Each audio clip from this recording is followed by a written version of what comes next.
దేశ అత్యున్నత న్యాయస్థానమైన సుప్రీంకోర్టు ప్రధాన న్యాయమూర్తి జస్టిస్ బిఆర్ గవాయ్పై రాకేష్ అనే న్యాయవాది చేసిన దాడిని తీవ్రంగా ఖండిస్తున్నామని కాంగ్రెస్ పార్టీ జిల్లా అధ్యక్షురాలు విజయజ్యోతి తెలిపారు. సుప్రీంకోర్టు ప్రధాన న్యాయమూర్తిపై జరిగిన దాడిని ఖండిస్తూ కాంగ్రెస్ పార్టీ ఆధ్వర్యంలో అంబేద్కర్ విగ్రహం వద్ద నిరసన వ్యక్తం చేశారు. ఈ సందర్భంగా డీసీసీ అధ్యక్షురాలు విజయజ్యోతి మాట్లాడుతూ ఇది అత్యంత అమానవీయమైన ఘటనగా పేర్కొనవచ్చన్నారు. ఈ ఘటన భారతదేశ న్యాయ వ్యవస్థపై జరిగిన దాడిగా భావించాలని తెలిపారు. తమకు అన్యాయం జరిగితే కోర్టుకు వెళ్లి మొరపెట్టుకుంటామన్నారు. ఈరోజు మొన్న అక్టోబర్ 6వ చీఫ్ జస్టిస్ మిస్టర్ గవాయ్ గారిపై దాడికి నిరసనగా ఈరోజు కడప జిల్లా కాంగ్రెస్ పార్టీ యూత్ విజయ్ గారి అధ్యక్షతన, అదేవిధంగా సిటీ కాంగ్రెస్ కమిటీ వారి అధ్యక్షతన ఇక్కడ ఉన్నటువంటి కాంగ్రెస్ నాయకులు మేమందరం కలిసి దానికి నిరసనగా అంబేద్కర్ గారి విగ్రహం దగ్గర మేము నిరసన తెలపడం జరుగుతూ ఉంది. ఇది చాలా సిగ్గుకరమైన చర్య. ఏదైనా న్యాయం కావాలంటే న్యాయస్థానానికి పోయి మనము అక్కడ మొరపెట్టుకుంటాం. అటువంటిది ఒక ప్రధాన న్యాయమూర్తి పైనే దాడి జరిగితే ఏమనకుండా ఉండేటువంటి ప్రభుత్వం మనకున్నందుకు మనం ఎంతో సిగ్గుపడాల్సి వస్తూ ఉంది, బాధపడాల్సి వస్తూ ఉంది. మొన్న జరిగిన చర్య అందరికీ తెలిసిందే. ఒక గొప్ప ప్రముఖ స్థానంలో ఉన్నటువంటి చీఫ్ జస్టిస్ గవాయ్ గారు తీర్పు ఇచ్చే టైంలో ప్రధాన న్యాయమూర్తి ఆయన రాకేష్ కిషోర్ గారు 72 ఏళ్ల వయసు ఉన్నాయన యువకుడు, ఏదో వేడి రక్తం ఉందన్నాడు కూడా కాదు, ఎంతో అనుభవజ్ఞుడు. అటువంటి అతను ఆ చీఫ్ జస్టిస్ వారి పైన బూటు విసరడం అనేది ఎంత దుశ్చర్య మనం చూస్తా ఉన్నాం. దానికి ప్రభుత్వం ఏమన్నా ఖండించిందా? ప్రధానమంత్రి గారు ఏమన్నా ఒక స్టేట్మెంట్ ఇచ్చినారా? లేకుంటే దానికి ఏమైనా చర్యలు తీసుకొని ఎవరైనా కావచ్చు వారి మీద ఏమైనా కేసు నమోదు చేసి ఏమైనా అరెస్ట్ చేయడం జరుగుతుందా? మళ్ళీ కేసు కూడా పెట్టొద్దని మళ్ళీ చేయడం జరుగుతూ ఉంది.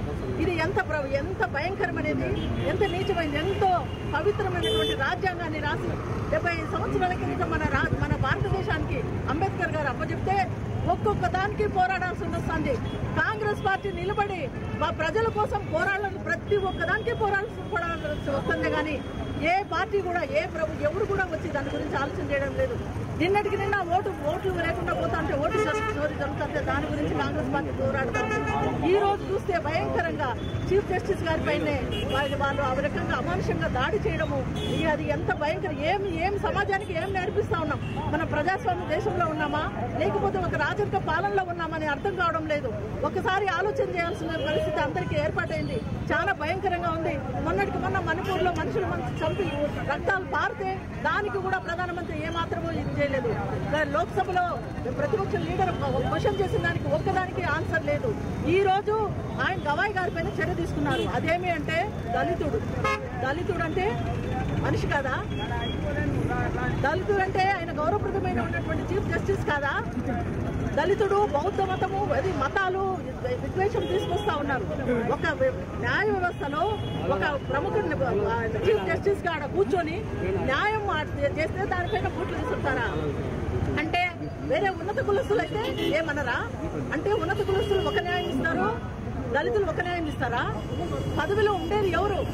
ఆడ దళితుల ఉన్నతుల పదవి ఎవరు చూడాలా? చూడకుండా ఒక దళితుడు, బౌద్ధిస్టు అని మతాల విద్వేషం తీసుకొస్తున్నారు. అతని పైన దాడి చేయడం జరుగుతూ ఉంది. ఎంత అమానుష చర్య!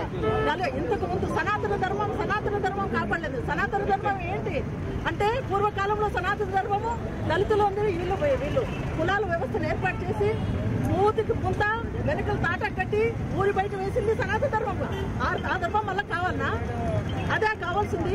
ప్రజలందరూ ఒకటే అనేటువంటి మంచి భారత రాజ్యాంగం రాస్తే ఆ రాజ్యాంగ వ్యవస్థనే తొమ్ములు దుక్కుతుంది బీజేపీ ప్రభుత్వం.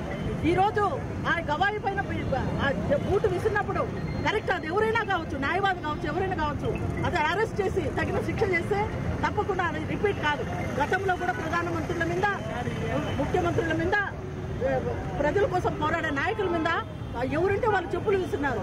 అప్పుడు గమనే ఉన్నారు. ఇప్పుడు ఒక చీఫ్ జస్టిస్ పైన చెప్పు విసిరితే, బూటు విసిరితే ఇప్పుడు కూడా ఏం కేసు లేకుండా పెడతా ఉన్నారు.